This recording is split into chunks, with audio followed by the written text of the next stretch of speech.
L'intérêt de cette machine, c'est que c'est une machine qui permet de reproduire, je dirais, assez rapidement un ensemble. On peut, disons, faire un objet et le multiplier par 20. Il peut créer 20 objets d'un coup. Donc ça veut dire que si on a une classe avec une vingtaine d'enfants, chaque enfant peut avoir rapidement un objet. À la différence d'autres machines, comme par exemple une imprimante 3D, où le moindre objet peut nécessiter une dizaine d'heures d'impression, et ce qui, s'il y a une vingtaine d'enfants, il faut plusieurs jours pour imprimer. Là, l'avantage, c'est qu'on peut créer des objets très rapidement, et l'intérêt pour un enfant, c'est que l'enfant va dessiner les formes d'un objet sur une feuille, et le logiciel va le convertir en langage DXF pour la machine, et on aura rapidement, disons, dans les 5 minutes derrière, on a un résultat.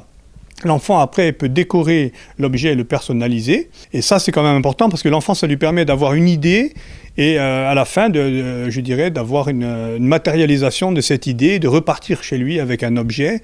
Et c'est intéressant parce qu'il pourra aussi montrer à ses parents ce qu'il a fait. Donc ça permet de pouvoir montrer aux autres et du coup, ça peut donner aux gens envie de faire autre chose. Et donc, on parle toujours on parle toujours de citoyenneté, mais en travaillant avec des enfants, c'est déjà la bonne base pour commencer à travailler, je veux dire, sur des futurs projets. On peut créer des maquettes d'objets. Donc on peut imaginer que dans une ville, je veux dire, les enfants peuvent déjà penser, par exemple, ils pourraient s'amuser à créer du mobilier urbain, à créer une maquette et à placer ce mobilier urbain directement sur la maquette. Donc ça permet d'avoir une idée beaucoup mieux qu'un dessin.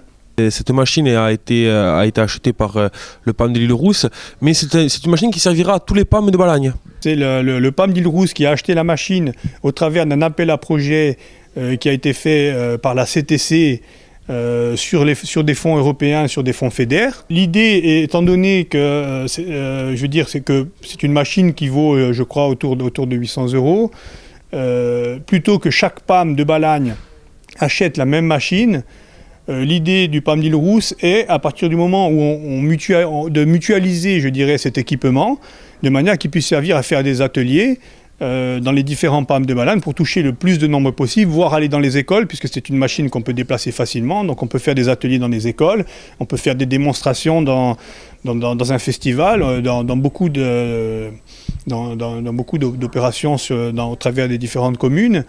Et ce qui est bien, c'est que moi, par exemple, au Micapel, on n'a pas eu la chance de pouvoir acheter cette machine. Mais du coup, ça me permet quand même moi aussi de me former sur cette machine. Et puis là, comme aujourd'hui, je suis descendu sur Île-Rousse, ça permet, on s'entraide entre nous, on se forme entre nous.